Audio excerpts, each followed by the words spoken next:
الحمدللہ رب العالمین والصلاة والسلام علی سید المرسلین اما بعد فاعوذ باللہ من الشیطان الرجیم بسم اللہ الرحمن الرحیم۔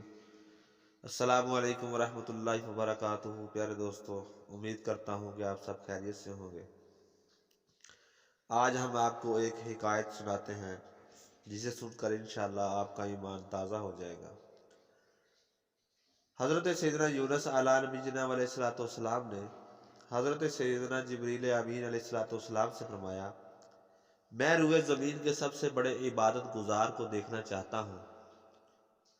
حضرت سیدنا جبریل امین علیہ السلام آپ علیہ السلام کو ایک ایسے شخص کے پاس لے گئے جس کے ہاتھ پاؤں جذام کی وجہ سے گل کٹ کر جدا ہو چکے تھے، اور وہ زبان سے کہہ رہا تھا، یا اللہ عز و جل، تو نے جب تک چاہا ان اعضاء سے مجھے فائدہ بخشا اور جب چاہا لے لیا، اور میری امید صرف اپنی ذات میں باقی رکھی۔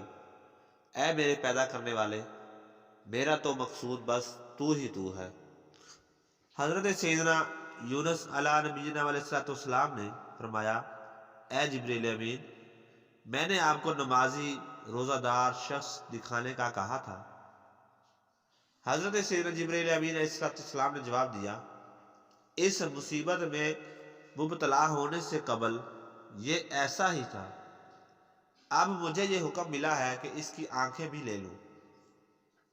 چنانچہ حضرت سیدنا جبریل امین علیہ السلام نے اشارہ کیا اور اس کی آنکھیں نکل پڑی، مگر عابد نے زبان سے وہی بات کہی، یا اللہ عز و جل، جب تک تو نے چاہا ان آنکھوں سے مجھے فائدہ بخشا اور جب چاہا انہیں واپس لے لیا۔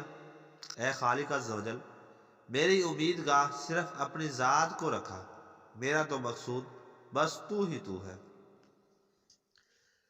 حضرت سیدنا جبریل امین علیہ السلام نے عابد سے فرمایا، آؤ ہم تم باہم مل کر دعا کریں کہ اللہ تعالیٰ تم کو پھر آنکھیں اور ہاتھ پاؤں لوٹا دے اور تم پہلے ہی کی طرح عبادت کرنے لگو۔ عابد نے کہا، ہرگز نہیں۔ حضرت سیدنا جبریل امین علیہ السلام نے فرمایا، آخر کیوں نہیں؟ عابد نے جواب دیا، جب میرے رب عز و جل کی رضا اسی میں ہے تو مجھے صحت نہیں چاہیے۔ حضرت سیدنا یونس علیہ نبینا علیہ السلام نے فرمایا، واقعی میں نے کسی اور کو اس سے بڑھ کر عبادت گزار نہیں دیکھا۔ حضرت سیدنا جبریل امین علیہ نبینا علیہ السلام نے کہا، یہ وہ راستہ ہے کہ رضائے الہی عز و جل تک رسائی کے لیے اس سے بہتر کوئی راہ نہیں۔ اللہ تعالیٰ کی ان پر رحمت ہو اور ان کے صدقے ہماری مغفرت ہو۔ جے سوہنا میرے دکھ وچ راضی، میں سکھنو چلے پاواں۔ محترم اور پیارے اسلامی بھائیوں، دیکھا آپ نے، صابر ہو تو ایسا۔ آخر کون سی مصیبت ایسی تھی جو ان بزرگ رحمت اللہ تعالی علیہ کے وجود میں نہ تھی، حتیٰ کہ بالآخر آنکھوں کے چراغ بھی بجھا دیے گئے، مگر ان کے صبر و استقلال میں ذرہ برابر فرق نہ آیا۔ وہ راضی برضائے الہی کی اس عظیم منزل پر فائز تھے کہ اللہ تعالیٰ سے شفا طلب کرنے کے لیے بھی تیار نہیں تھے کہ جب اللہ تعالیٰ نے بیمار کرنا منظور فرمایا ہے تو میں تندرست ہونا نہیں چاہتا۔ سبحان اللہ، یہ انہی کا حصہ تھا۔ ایسے ہی اہل اللہ کا مقولہ ہے، یعنی ہم بلاؤں اور مصیبتوں کے ملنے پر ایسے ہی خوش ہوتے ہیں جیسے اہل دنیا دنیاوی نعمتیں ہاتھ آنے پر خوش ہوتے ہیں۔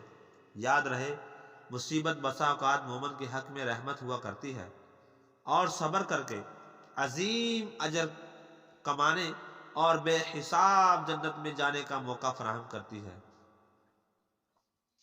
چنانچہ حضرت سیدنا ابن عباس رضی اللہ تعالیٰ عنہ فرماتے ہیں کہ رسول اکرم نور مجسم شاہ بنی آدم رسول محتشم شافع امم صلی اللہ تعالیٰ علیہ وآلہ وسلم نے ارشاد فرمایا، جس کے مال یا جان میں مصیبت آئی پھر اس نے اسے پوشیدہ رکھا اور لوگوں پر ظاہر نہ کیا، تو اللہ تعالیٰ پر حق ہے کہ اس کی مغفرت فرما دے۔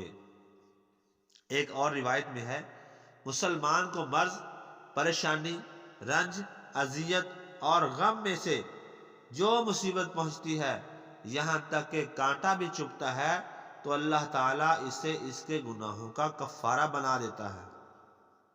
چپ کر سے تاں موتی ملسن، صبر کریں تاں ہیرے، پاگلا مانگو رولا پاویں، نہ موتی نہ ہیرے۔ پیارے اور محترم دوستو، اگر آپ کو ہماری یہ ویڈیو اچھی لگی ہو تو پلیز ہمارے چینل کو سبسکرائب کریں، لائک کریں اور بیل آئیکن کے بٹن کو دبائیں تاکہ ہماری ہر آنے والی ویڈیو آپ تک پہنچ سکے۔ اللہ آپ کا حامی ناصر ہو، اور اپنا اور اپنے پیاروں کا خیال رکھیے۔ اللہ حافظ۔ السلام علیکم ورحمۃ اللہ وبرکاتہ۔